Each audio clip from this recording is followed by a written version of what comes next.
Do you see the recording? Yes. Okay, good. All right. So I think we spent quite a bit of time in the past, last week, to talk about the full duplex nature of the transmit buffer and receive buffers on both the client side and the server side. So just keep in mind there are two things get superimposed. So client side has one buffer to send to the other guy, and the server side has another buffer to send to the other guy.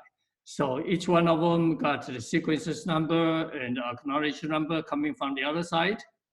And then these guys, when the server guys send something, you also have sequence number going on, acknowledgement coming the other way.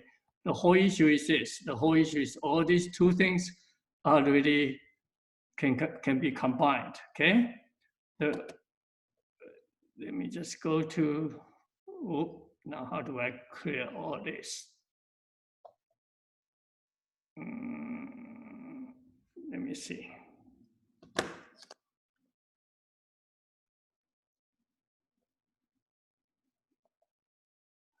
Hide.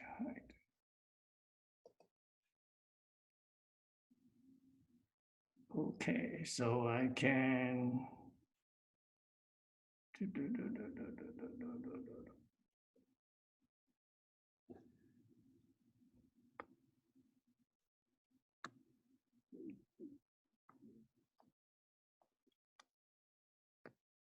All right.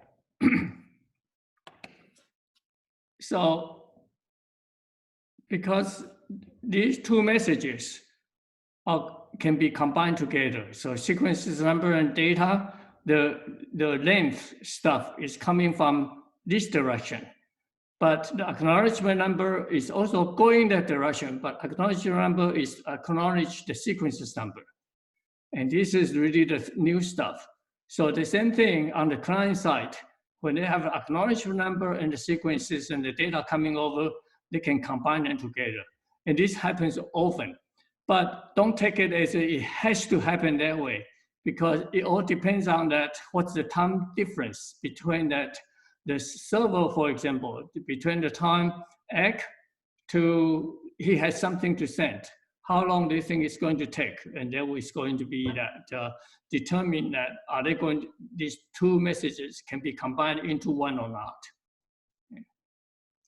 Okay, so in this particular scenario is that these two things get combined together. So there'd be only one stuff to send. And I think that's what I was trying to elaborate in that video we sent you, okay? And one other thing about the TCP, okay, is that the efficient part. So early on, we talked about TCP is reliable and also is efficient. And what is efficient? Because this is the pipe, so there's a pipeline. Pipeline means that the sender side can continue to send. It doesn't have to wait for the acknowledgement to come back. It can send and send again. So how much it can send, that's the thing called flow control. So if the buffer on the receiver side is reduced, then the sender side would have to slow down or not sending it. And that's the flow control part of the TCP. The mechanism is really the receiver's window. So receivers has all this buffer, and he already received some data. This part of the data has already been received. So only the spares are the receive buffer window. Buffer can take additional data. Those information is continuously to send over to the other side, to the transmit side, on every message. It doesn't matter if he is sending something or he's receiving something. Any messages going from the receiver to the transmitter will carry the receive windows. Okay.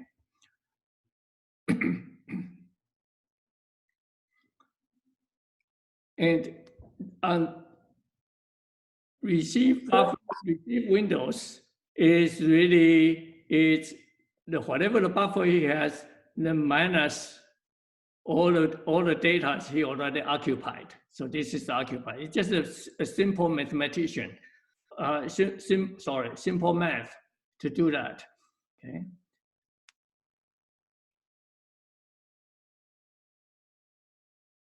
So in the flow control, this method, the window keep moving. It's called sliding windows. And the sliding window is that, suppose that this is the receiver. Okay, so this is definitely the receiver side. Okay, oh, I'm sorry, this is the transmitter side, the window. Okay, so the transmitter side, suppose the transmitter has all these things to send, from all this data to send. Okay, and the data, the 7 and 8, is already sent it out, and it's already been acted. So that means that this part is out of the picture here. But the 9, 10, and 11 is sent, but there's no acknowledgement. That means what? That means that this D3 is still going to occupy the buffer on the other guys. Okay? The receiver side is going to have, it's still not acknowledged. So the transmitter side, guy needs to hold this in his transmitter buffers. Okay? And then if receiver offer me the window size of this big, the yellow part is the receiver side offered. So receiver offered the window advertised by the receiver. Suppose he can take additional 4 packets. Then that means if I have enough data here, if I got available data here, I can actually okay to send them. I can send this, I can send it, I can send this. But if I have additional data, which is go beyond the offered window, then I cannot send. And I think this is, don't think of this as, just think of this as very intuitive. That means the other guy tell me that, hey, I have 7 buffer, but you already sent me 3, then you can only send me additional 4. All right. Now the question is, so when additional acknowledgement come back, okay, then this will be out. Then this whole offering buffer, it could get changed, or if it doesn't get changed, it will get moved over on the other side. Then you can send 16. If 9 get acknowledged, then we can send 16. If the window is the same. You with me? Okay. So on the transmitter side, we have to hold those things without act, have no act, we have to hold it in the transmit buffer for obvious reasons. Is that if there's a timeout, we have to retransmit those packets. So TCP is just a transport. It doesn't really hold the data. So once the transport is get confirmed, that means, oh, now that particular data, like number 8 packet, it's already transmitted and confirmed. That means the responsibility is in the receiver's TCP. The number 9, okay, the transmit, but it's not confirmed. So responsibility of this guy is on the transmitter's TCP. Okay, now,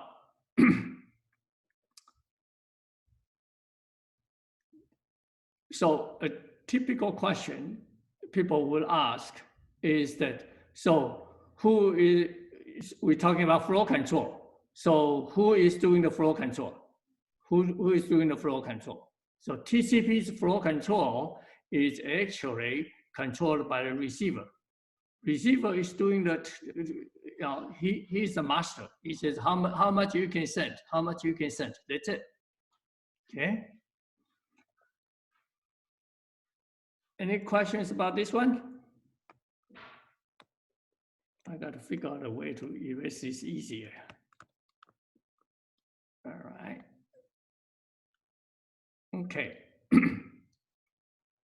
So in terms of acknowledgement, okay, that The acknowledgement, excuse me. The acknowledgement, excuse me.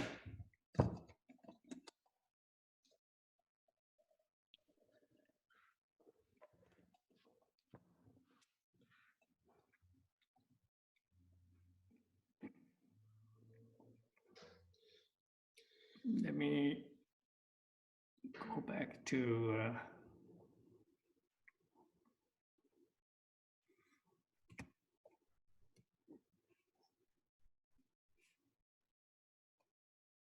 try that piece of data, okay?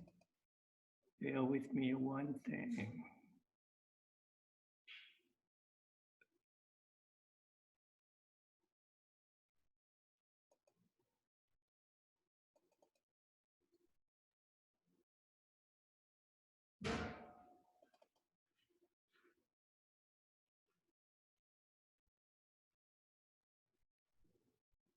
Okay, remember this page, okay? So this acknowledgement, this guy, okay? Let me change your color. This acknowledgement guy, he doesn't really have to send. If he delay it, okay? If he delayed it, then he can be combined with this. So these two can be only just one messages. Make sense? Okay. But in fact, that in many of the captures you got, these guys may not be sent. Okay. Or it can be lost, but it doesn't matter. As a matter of fact, is that the typical implementation is that this guy will not be sent right away. And he will wait after he receives it, the get, he will wait a little bit, see if I have something to send to the guy. If I have something to send the guy, then I think I will piggyback on that guy. And that's what we talk about is the delayed acknowledgement. Okay? It's hoping that acknowledgement can piggyback with the data. And the delay,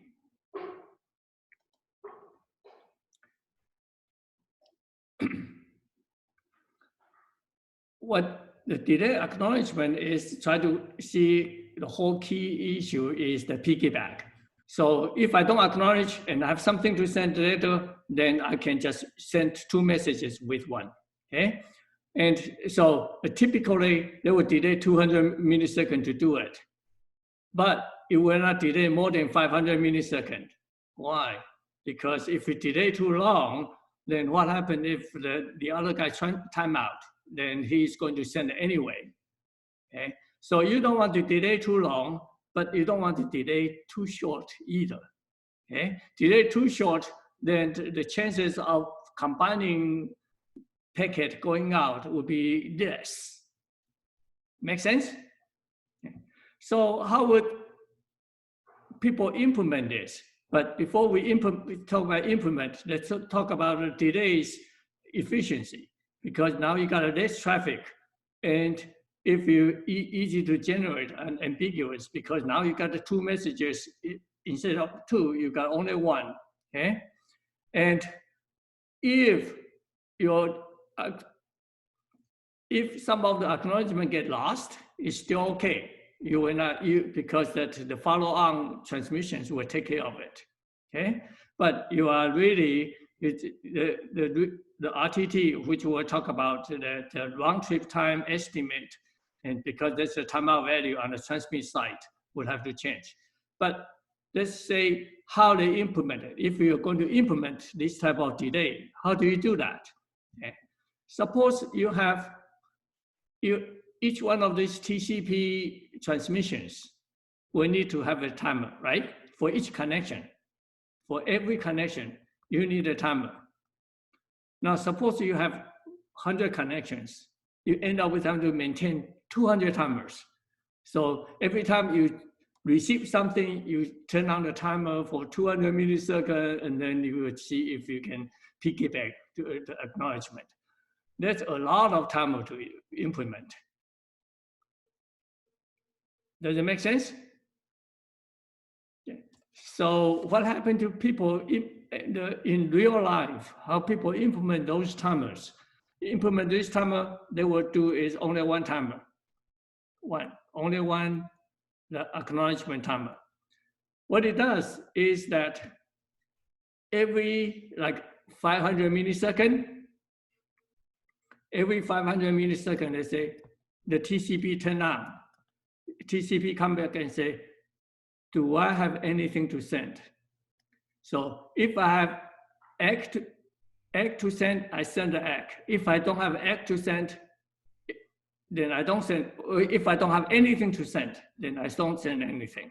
Wait another 500 milliseconds. In the 500 milliseconds, then if I got the ACK to send, say suppose the ACK come here, and then the data, the ACK supposed to come here, and then the additional transmission has to come like a GET request, and you need the ACK, and then you get 200 OK thing. If these two things come along, and on this part, you will transmit both of them. Both of them will go out. And then another 500. Okay? And another 500. So it's really the 500 milliseconds that is really the longest the ACK will have to wait. Suppose I receive something over here, okay?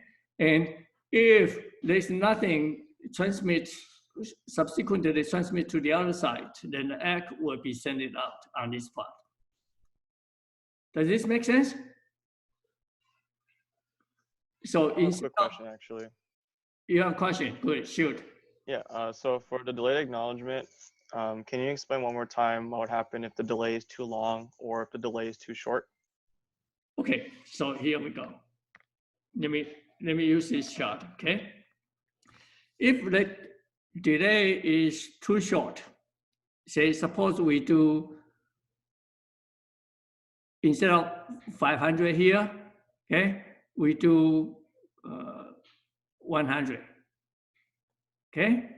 If delay is too short, what happened is that the chances of combining ACK and the data and the transmissions will be much smaller.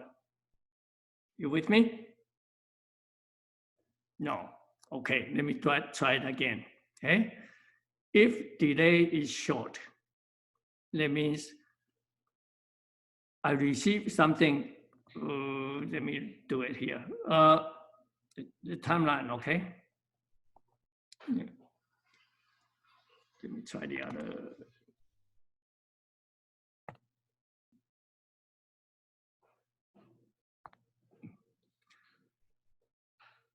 We got a timeline, okay?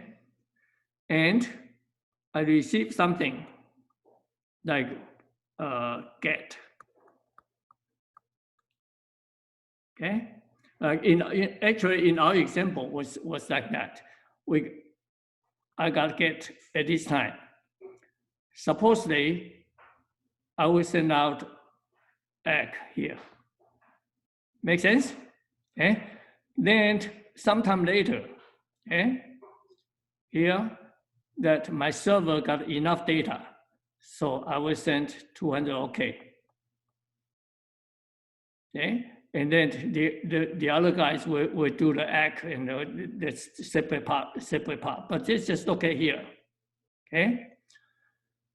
If I do a delay acknowledgement, okay, I delay too short.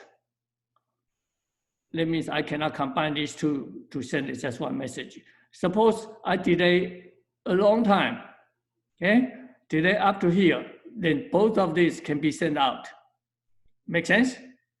Okay, so if I delay short, then these guys, okay, the chances of having these guys combined with him, the ACK combined with 200 OK, would be much smaller.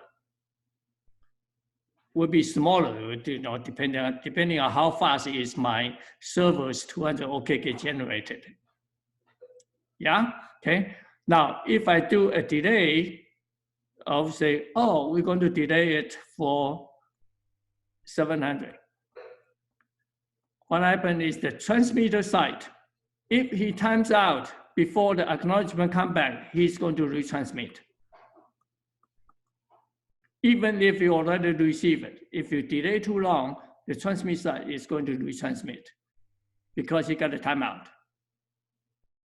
Does it make sense? Yeah, it makes sense. Thank you. I have a question. Yes.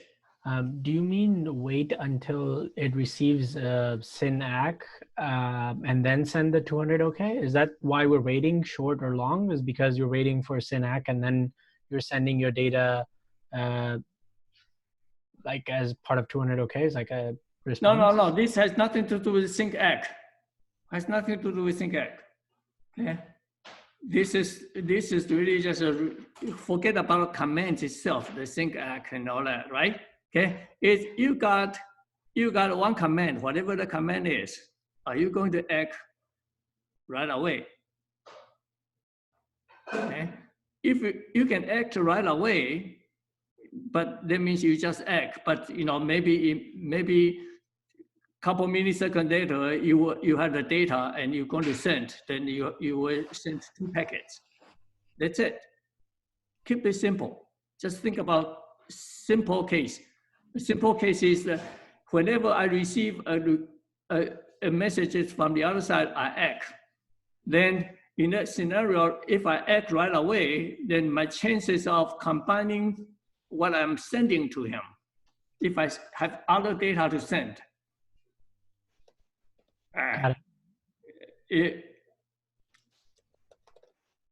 does that make sense?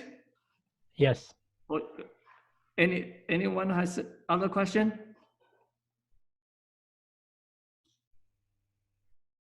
Okay, so delay too short, that means you don't have the combined effect. Delay too long, you run the risk of transmitter side timeout. Yeah? Delayed acknowledgement is the receiver side's function. It has nothing to do with transmitter side. But if you delay too long, that means the transmitter side, if timeout, he's going to retransmit. Yeah? Okay. So what I actually went on to do is that try to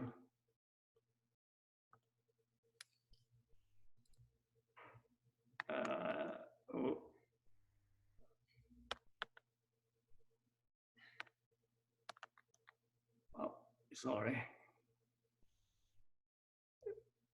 Now I have a problem with how do I erase all this stuff.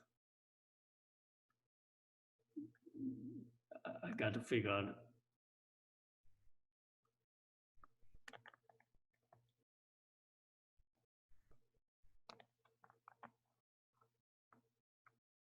Okay, so all I'm trying to say is that the in real life mechanism of doing this type of delayed acknowledgement, okay?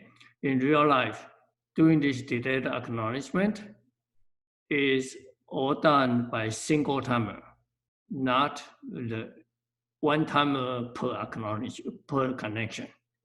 Because every connection that you could have you will need to have some timers.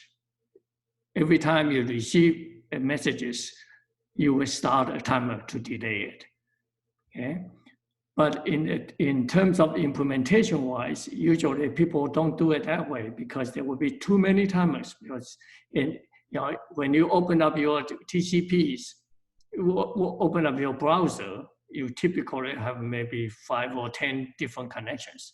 That means 5 or 10 timers have to run. There's a lot of overhead. So people usually does is that they will do just one timer. And using the timer, is periodically wake up to see if there are anything to send or anything to acknowledgement. And if there is nothing to send, nothing to acknowledge, then they sleep for another 500 milliseconds. And if there are multiple acknowledgements need to do, then they send one acknowledgement. If there are acknowledgement and transmissions to send, they will go ahead and send. Okay?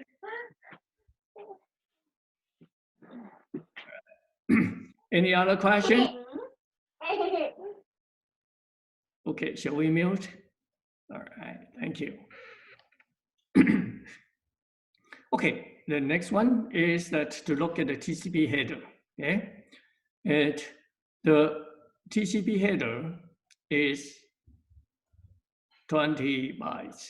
Okay, so this is the TCP header. Okay, it's the source port, destination port, okay, and then the sequences number and the acknowledgement number. So remember, sequences number is used in outgoing. Acknowledgement number is acknowledge is also that acknowledge the other guys.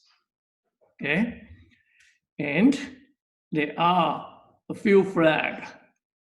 Okay, the few flags are the most important part are the acknowledgement flag. So if this bit is on, it's acknowledgement packet. Okay, and the sync. And if you got a sync and ACK, that means you turn on sync bit and turn on acknowledgement bit. And reset or restart is IST pack. Okay, if you say I'm giving up, then or start over again, it's a reset. It says go back to ground zero, go back to idle on both sides. Basically, it's a disconnect. Okay, and the fin. Okay, if fin later on we want to talk about fin is finish it. It's the connection is going to be closed, so that's where the fin bit comes in. Okay, and also reserve a few bits here. Then there's a thing called header length. Okay, we'll talk about it just a minute. Okay, window size. Receive window size is 16 bits. That also tells you is that the TCP's maximum window size is 16 is 2 to the 64. 2 to the 16, so it's 64K. Okay? That means the TCP packet cannot be greater than 64K. Because window size is number of bytes. So that's where how much more space the transmitter can dump me. So if I don't have anything in my receive buffer, okay, and if my maximum size of my receiver buffer is 64K, that's it. Okay. Then there's a checksum, okay? And the checksum is exactly the same as the UDP checksum, which is that all the header bytes and all the stuff, including the pseudo header. The pseudo header is identical. It's that the source IP, destination IP, in some other field about the TCP's length and the protocol. The protocol is actually this field is TCP or UDP. Okay, so this is coming from the network area, the IP areas. So you take those and you combine that with the TCP packet and compute the checksum, and this is what the checksum is.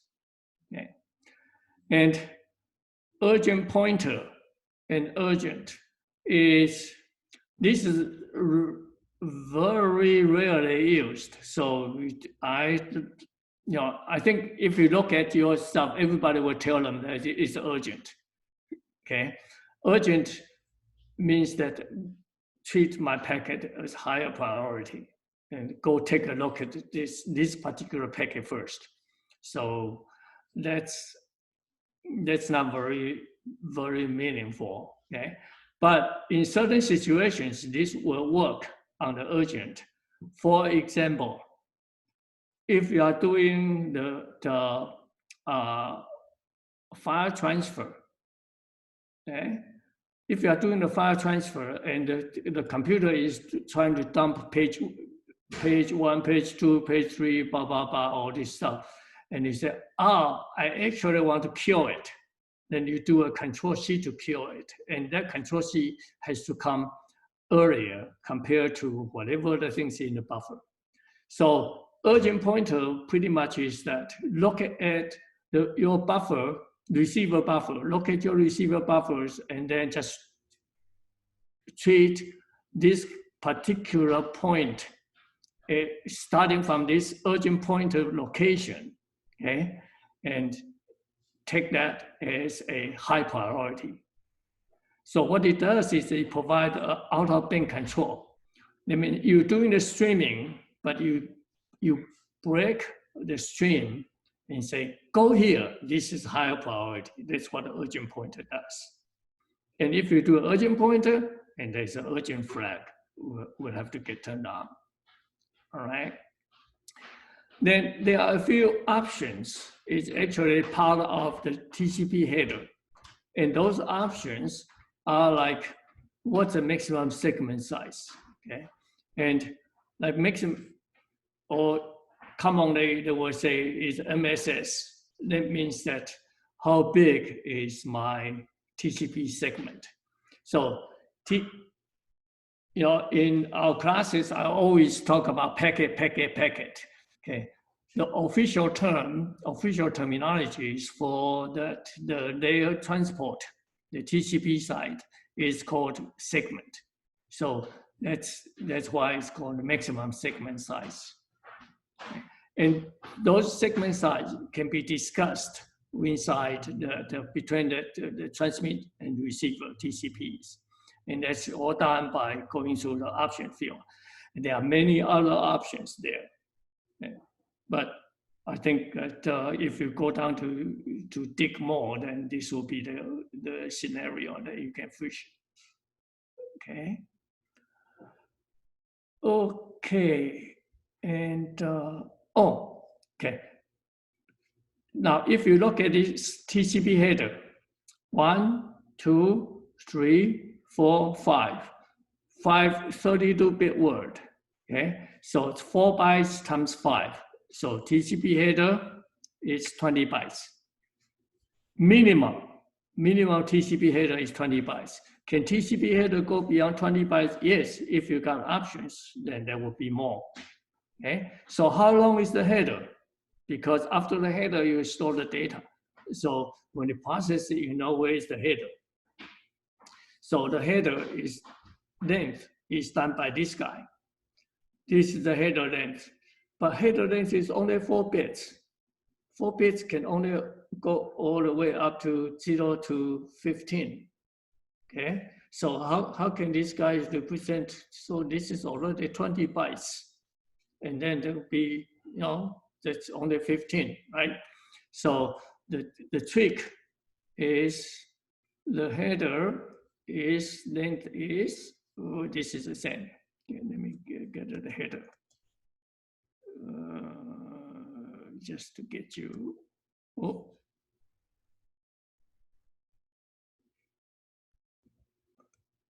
Okay, so without that, it's okay. The header is times 4, okay?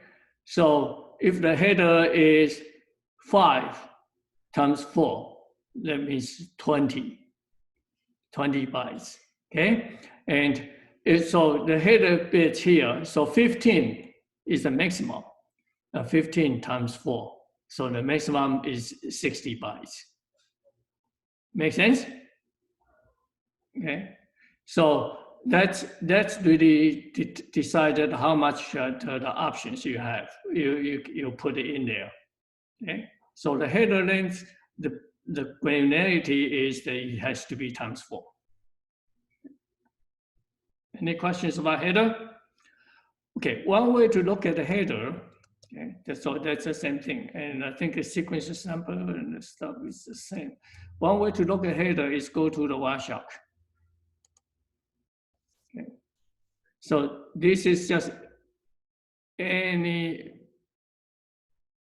like this is the sync.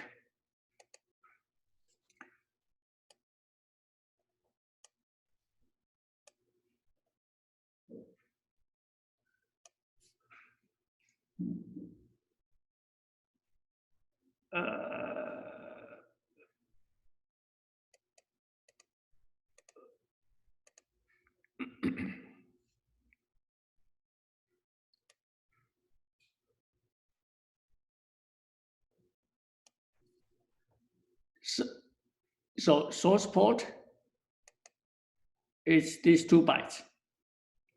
That's what we have in that, the first guy. Let me get to that picture.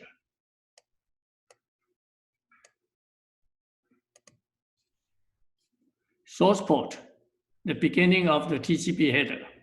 Then the next one is destination port. Then the sequences number. Okay? So pull this up. Source port is right here. So you can say, you know, oh, this guy must be a destination. Okay? So yes, that's a destination port number. Then the next one is the sequences number. And this is the sync packet. The sequence number is 0. But take a look. There's 4 bytes of it. See, so these are the first 4 bytes. Source port, destination port, source port, or source port, destination port, and then this will be that the sequences number. In sequence number, we say, oh, sequence number is 0. But if we look at the binary dump, sequences number is not actually 0. It's one huge number. Okay? And why is that? Yeah, because that sequence number is really just a buffer address. And buffer address of 0 is kind of weird, unless you have a you have array indexing or something. Okay? But the Wireshark, okay, handle this address and say, oh yeah, this is the beginning of these particular connections. Then I call this is relative 0. So he is using it, and so Wireshark does this conversion. Actual data packet is not. Okay, so understand that differences, because it's really not in the data is going to be 0. No, the data, the actual sequences number is not 0. It's relative to 0. Okay. Then, like acknowledgement number is the same thing, but when you start acknowledgement number, like when this guy is sending the first sync to connect, the acknowledgement is acknowledging nothing, so he has nothing to send, nothing to acknowledge. So you put whatever thing is in there, and the default will be the 0. All right.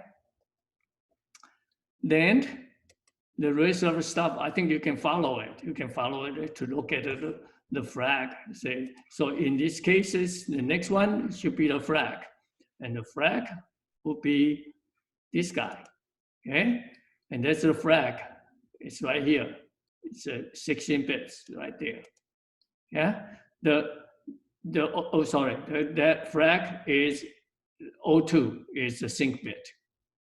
It's right there, guy, 02, 0000002. Okay? Then they got a window sizes and checksum and the pointer and all that. So that's how you can get into that the TCP header stuff. Now, if you just go to any one of those guys, okay, and there will be, and you can follow that exactly the same stuff we just did in the YouTube video, okay? And this will be the options, the MSS, the maximum segment size, And there is also many other options there too. All right.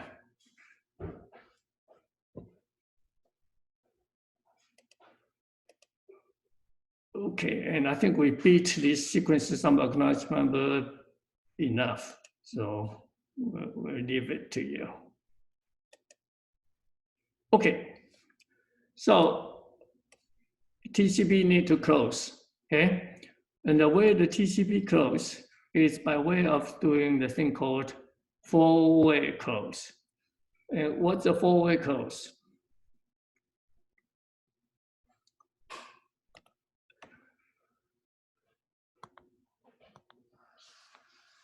The four-way close is that, like in this particular case, the client will send the fin, and the server sent the ACK back. Then the server says fin, the client says ACK. So just like when we open up the connection, we got two pipes. So we got sync and sync ACK, and then another ACK.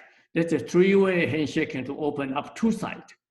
And for the closing, okay, if we do it this way, then the fin go one direction, ACK go the other direction. So this, in essence, this close one pipe. Okay, and this close what? Close the pipe from the client to the server. So the pipe going that direction is closed by that two instruction. And the pipe, when this guy is ready, he will do the close by sending the fin, and the ACK by this guy is closing the pipe go that way. So virtually that the fin ACK and fin ACK, the closing connection is just like an open connection. Open connection open up two pipe, closed connection close up two pipe. Okay. Then the way to close up these two pipe, see, look, these two guys can be combined together or can be separate, just like any other TCP messages. But when they combine together, so this become a three-way close. Okay, so three-way close or four-way close is all possible. In fact, it's it's nature to have either three-way or four-way. And I think if you see enough of the TCP dump, okay, the Wireshark, you will see both cases. Also, one more thing, okay? In the client-server model, client is always the one who is initiated the connection. In the closing, it actually doesn't matter, okay? Server can start a fin. Server can start a fin, okay? And so the sequences is actually much more flexible in the closing scenario. All right. Is that clear? Yes. So let's move to the next one.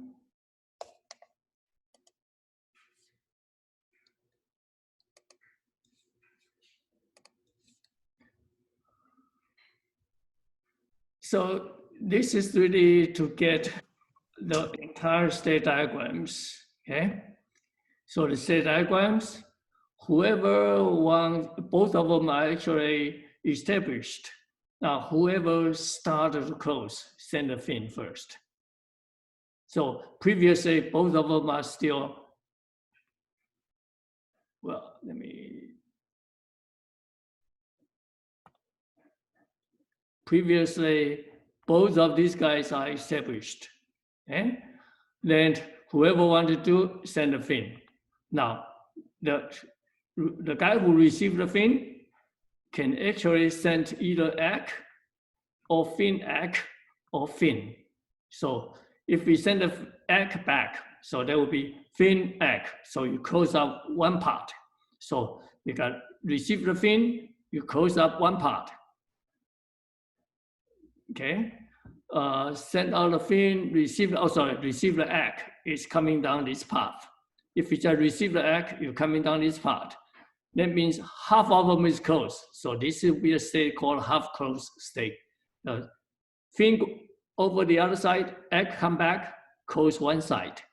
Then you are waiting for the other guy to close, start to roller close. So the fin goes the other way, eventually come, and then after you get a fin, you send the ACK back. So both sides get closed. So this is closing up that the guys initiate guys close. Then this is the other guys close. Okay, then when you get into this state, we'll talk about this in a minute. Now, if you receive the fin ACK, that means we already do the fin and we do the fin ACK. That means I got the ACK to close my part, and also I got the fin request to close the other part.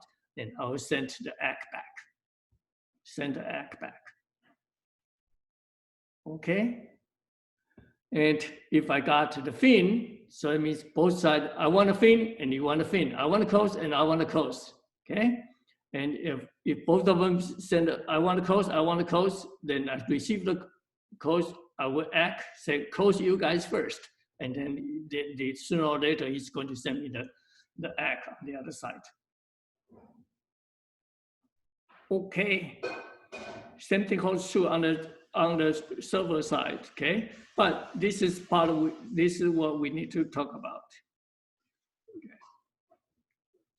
When you get to this state, that means both sides want to close the TCP. Once you get into the state that both sides want to close the TCP, you will wait a while. You'll wait a while. How long do you wait? You typically wait 2 times of either 30 seconds, 1 minute, or 2 minutes. It depends on the implementations. So you can wait 1 minute, you can wait 2 minutes, you can wait 4 minutes. Okay. Why wait? What do you do after the wait?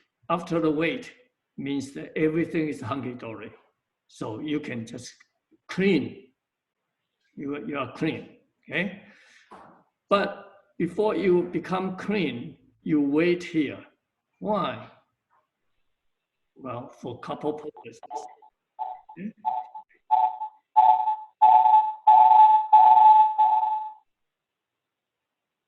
Okay, you wait here for a couple purposes. One is that there could be some other packet still lingering in the network for my connection, for me to receive them.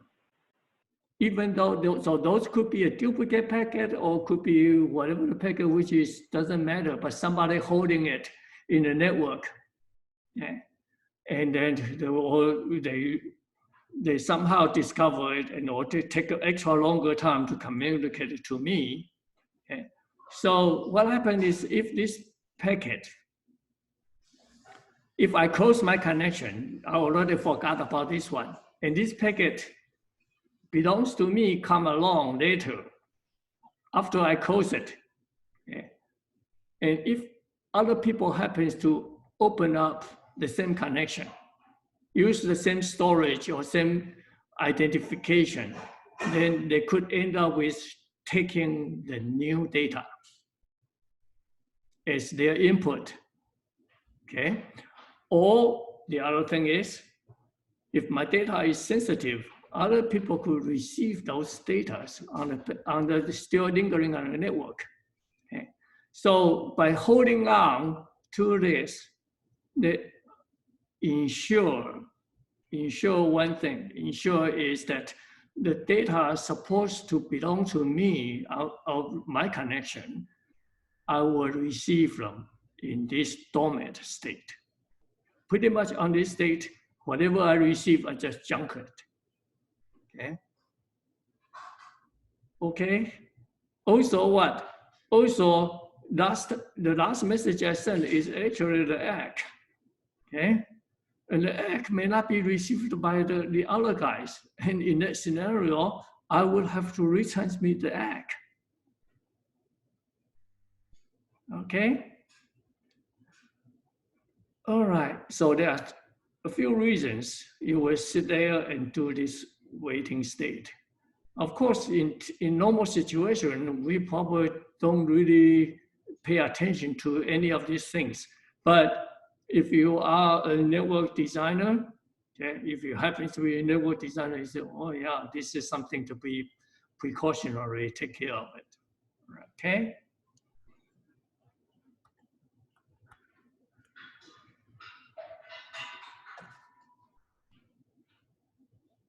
Any question? I have a question. Yes. So the packets that are received during the waiting period, those whatever the information is, those end up getting dumped anyways, right? They're not looked at it. They're just so it receives everything it was supposed to, and then they like trash it because you've lost that connection, and maybe you don't care about the packets, or it depends on what the use case is. Well, I mean that what can you do with it? You are already, your connection is already done. You're only the transport. Your boss is gone, right? And your boss says, I want to connect it, I want to close out. And you are in there and you receive additional delivery to that guy. What do? You junk it. Yeah? Got it. Okay. So let's come back to that state diagram. Okay, what we just talked about are really showing up in this state diagram here. Okay, what does this mean if you read it? Okay, let me try this. Let me try the reading things here. Okay, so look, this is both sides are established. So one guy go this way. He say, I send out a fin. Well, okay, I send out a fin and I do here and wait for three possibilities: fin, fin egg, or egg. Okay, so he sent out a fin waiting for these three things. If he sent out a fin and receive the fin, that means both sides want to close, right? So both sides want to close, I send out an egg, and then I do go into this timeout wait. This is the wait until what? Until I go back to the idle state. Okay? Go back until I all the way go back to the idle state. Now, if after I send out the fin, I receive a fin egg. That means half closed. One side is already closed, but the other guy is also want to close. So I'm going to close it and go to the wait. I'm done. Okay, I'll close, and the other guy also wants to say, oh, I acknowledge you, okay, close it, but also close mine. So we're just done. And if you got a fin, you got an egg. I'm very much in sitting here. It's I close mine, but you haven't really closed yours yet. So you can wait for the other guy's close to fin to close them. Then you go back to the wait. All right, it's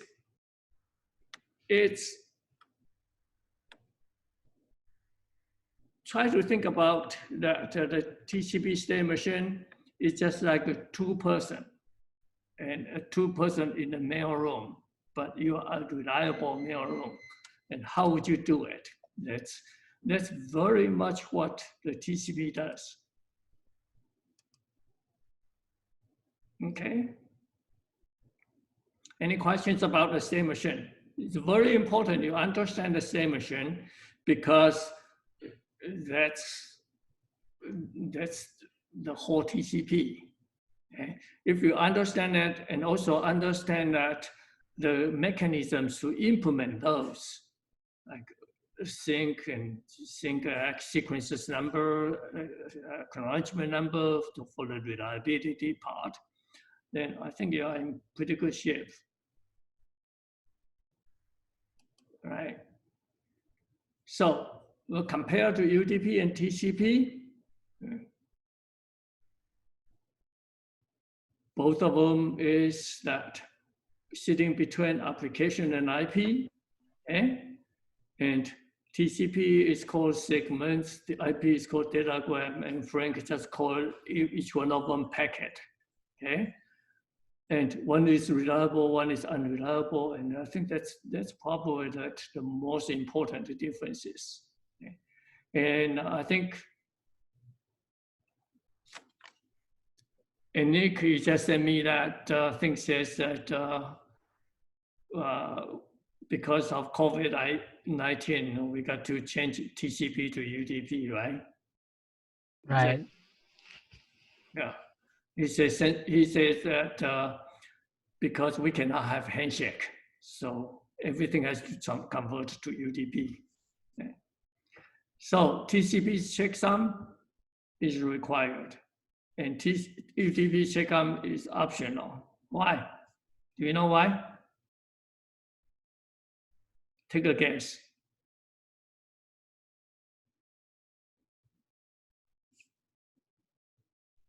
Anyone? For extra credit, what's your guess? TCP checksum required, but UDP checksum optional. Nobody? Okay, actually the answer is really just on top of it, because TCP is reliable, so you need to make sure the checksum. It's unreliable, so if there's no checksum, it's not reliable, it's okay. Okay? And TCP is connection oriented, and UDP is connectionless. Okay? And TCP is streaming interfaces, okay? And doing the flow control, and one-to-one, unicast only, UDP, okay? You don't have any flow control because it's just like a mail. And you can have many people dump to one guy, or one guy dump to many people. Okay? Actually, it's all one guy is receiving. Okay.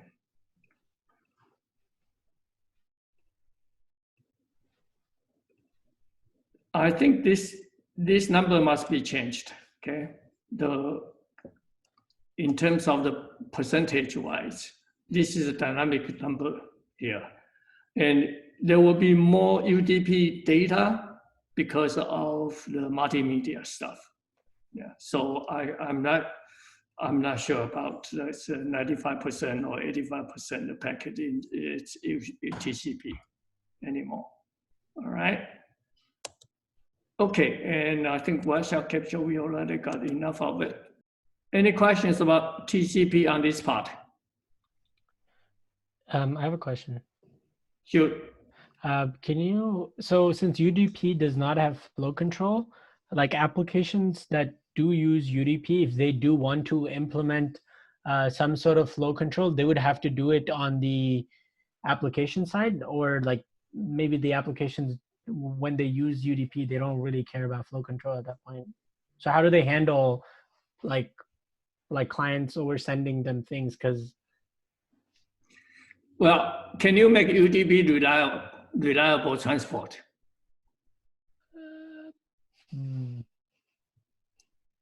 Yes, you can.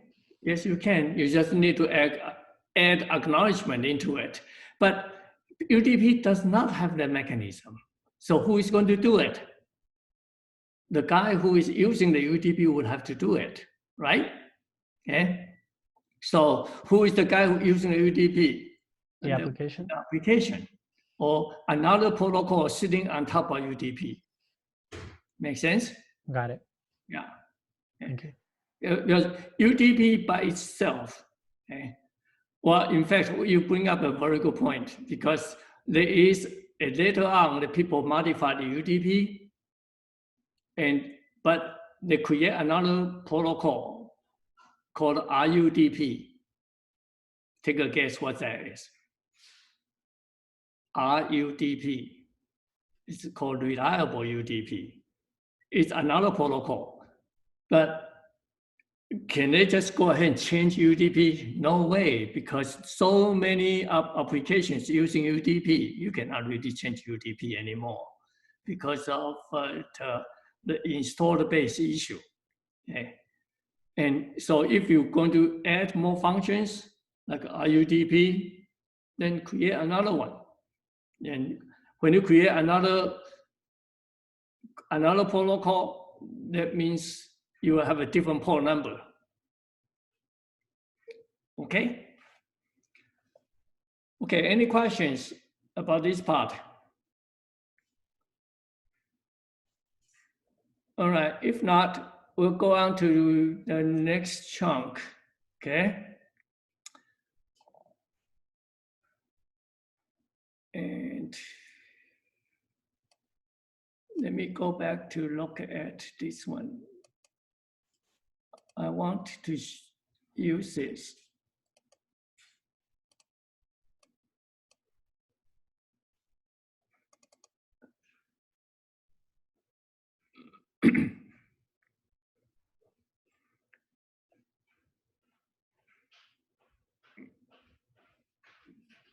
Next one.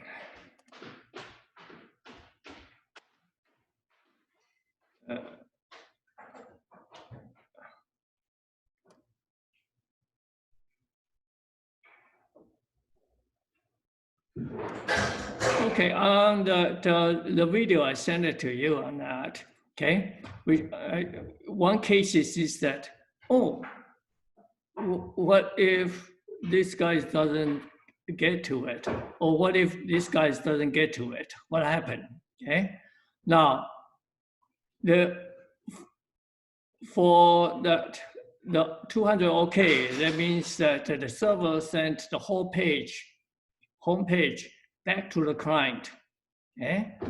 And if the acknowledgement comes out, it didn't come over here, get lost or somehow, okay? Then he will have to retransmit. If we got a timeout, he will retransmit. But if his timeout is very long, that means all the way up here. Okay? If the timeout, let me use the pen.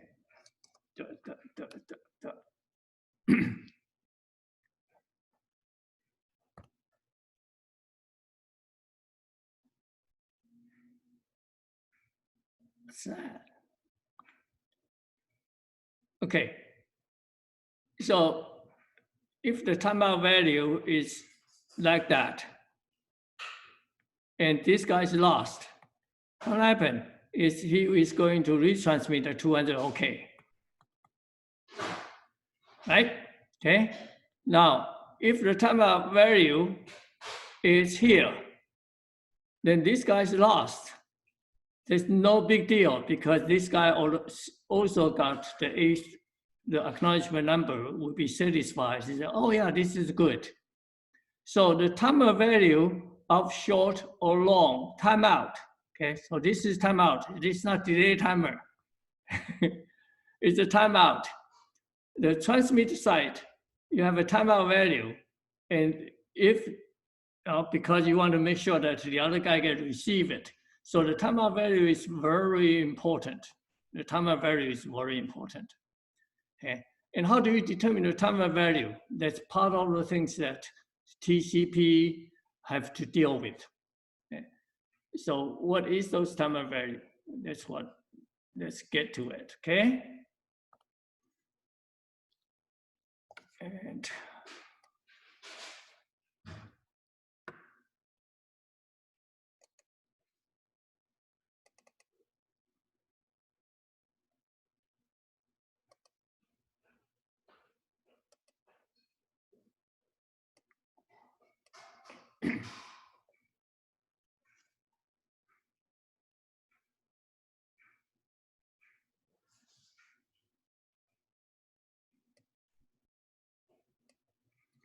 so TCP use retransmit timer.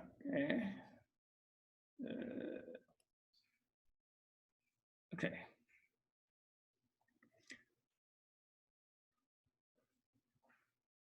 So retransmission of the TCP is triggered by timeout events or triggered by duplicate ACK. Okay? And for the dumbest TCP, okay, it will ignore the duplicate ACK, but ignore everything. However, what happened is that they would have to do just single transmission and single acknowledgement. Okay, but for the complete TCP sender, then we would have to deal with is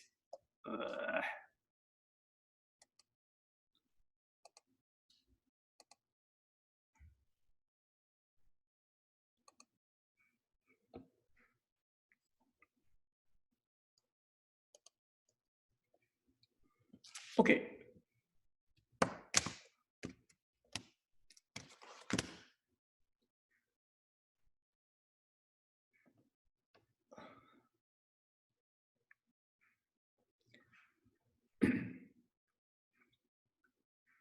Two scenarios here.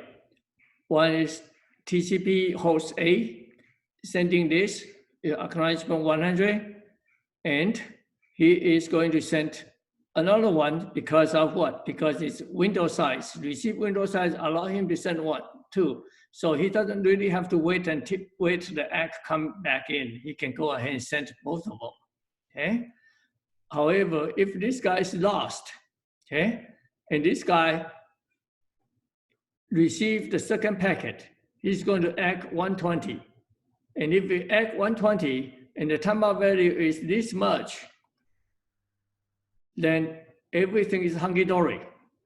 And that's called cumulative ACK because it's really from host A's perspective, both of these packets are received correctly. It doesn't matter if this get lost or not. Okay, so that's the cumulative ACK. Because of that. And another scenario, so this is a long timeout, okay? Another scenario here, look at this guy, okay? Look at this guy is that if the timer value is actually pretty short, okay? Now, this guy is lost or he come back later, it doesn't matter. It's either he lost or he come at this time. Okay? The fact is that the server, the host guys, A guys, did not receive the acknowledgement on the 92 because the 92 got a timeout. Then it's going to retransmit 92. Okay? Then after this guy ACK 120, so he is going to be is that the ACK 120 come along, ACK another 120 come along. You will ACK 120. Does it matter? It actually doesn't matter because once he got ACK 120, he can actually send another one out. It's not an issue at all. Okay. So, but the fact is that if he is short, okay, he is short. He is going to have to resend the 92 because he got wait.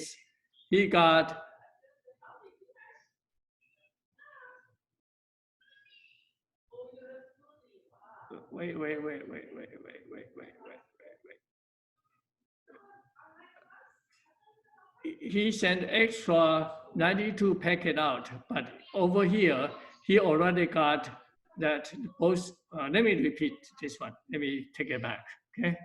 I got follow up on this. Okay. So if the timer value is set too short, the timer value is set too short, you send one, you send another one, and the ACK is coming normally, but if you got a timeout, he's going to retransmit 92. Okay? And when you retransmit 92 over on this side, okay, the B will ACK 120. However, ACK on 120 here, he already got ACK 120, he can start sending. So this action will be duplicated with extra. This action is also extra. So premature timeout will cause additional traffic on the network. It's unnecessary traffic. Okay, so the timer value of the transmit timeout value is important. It's either long or short. So how does TCP handle the timer? Okay.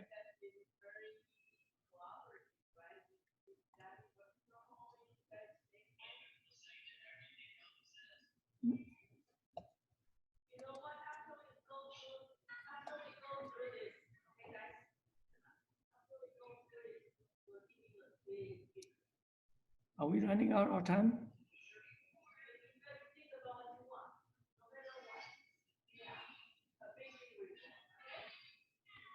Yeah, we have a few minutes, 2 minutes, I think.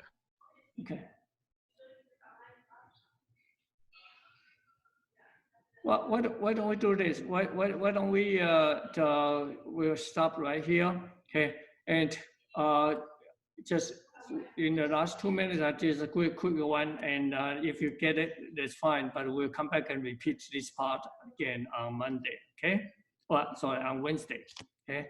So what does this do is that TCP will do what stock market does, is that every time they transmit, the round trip time is actually get estimated, okay? So round trip time is important for the timeout because that the timeout you want to set is that the data go over to the server, to the other side, and then acknowledgement come back. So it's one round trip time. Okay? So for the TCP timeout, what you want to have is that you want to have the timeout value is longer than round trip time, but not much longer. If you got enough round trip time in there, then that would be a good timeout value. So that, and earlier on we talked about if a timeout value is too long, then there will be a problem. Too short, then it's not efficient either. Okay, so the round trip time and the timeout are actually correlated. Okay. So how do we do the round trip time estimate? That's really the key issue in determining the timeout. The round trip time estimate, but TCP can also measure the round trip time. So how do you measure round trip time? Every time I send the packet out, I know the time to send, it's sent. And when I get a acknowledgement, I know the time I received the acknowledgement. So if I subtract these 2 times, I know, oh, that's the actual round trip time. So every time I send something and receive something, I have an actual time. And if my estimate for the next one, that would be my timeout value, would based on whatever the estimate, and estimate will be based on, it will be adjusted by the actual. So how do we do that? That's where the calculation comes in. And we do the calculations by, you guys have time? You want to finish up this one?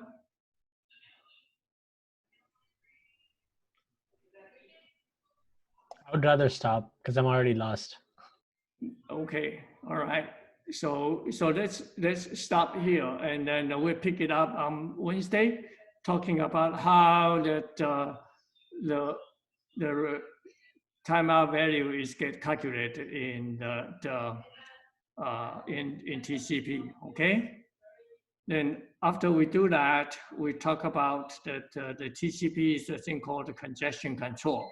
Yeah, okay. And then that's about the last subject we're going to talk about for the TCP. All right.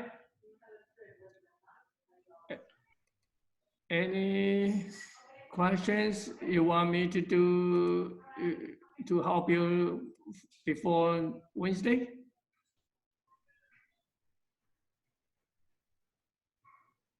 Okay, so if not, what I will do, I will stop here, and when I get the videos, I will, I don't think I will have time to editing it. It must be pretty awful, but bear with me on that, okay? So we'll post it. And we didn't get a chance to talk about, do you want to do a video or not for your project? But we can carry on Wednesday, all right? I have a comment, just a suggestion. Since we're not limited to the classroom, maybe we could do a question answer session, maybe like before the class or like after the class. I'm not sure. That would be kind of nice just to like go over some things if they were confusing. Okay. Like yeah, but how do we do that? Like here, like on the chat, like here and on the meeting, maybe people have questions. Maybe you can just stay a little longer or before the class. And so let me see, how do I turn on the chat? You just go to Zoom and then click on the chat option.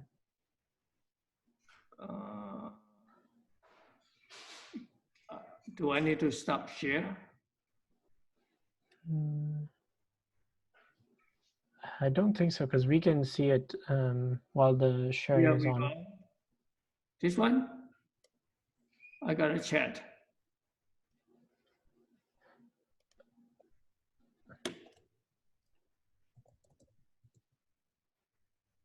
Is this what you're talking about? No, let's call it private. Yes, that's it. Yeah, that's it. But no, you message me, so you just click on everybody. So you click on everyone, to everyone. Oh, okay. Okay. Here we go. Yes. Okay. So how do we use this?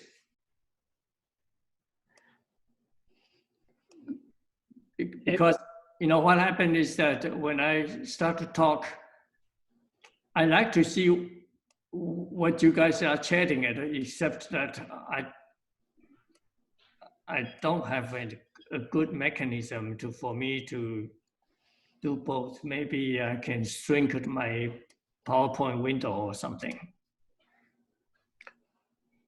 Or like after the lectures, or like after you go over a topic. I mean, you already are doing it and I think it's working. You just wait. If anyone has questions, they can just speak on the microphone if that works too. But like maybe after the lecture, I was saying that maybe if you need to go over something that that didn't make sense, that'd be nice.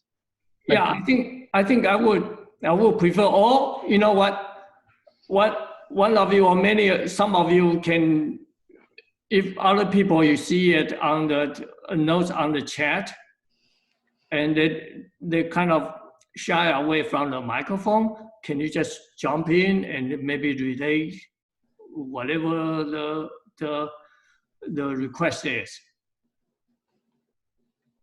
Okay? Yeah, we can do that, yeah. Because it's easier for me to hear it than having my eyes onto this separate chat, because my screen is pretty small already. Yeah. Yeah, that works. Okay. All right. Thank you. And anything else you need from me? Anything else I can do to help you learn this stuff while in a difficult situation?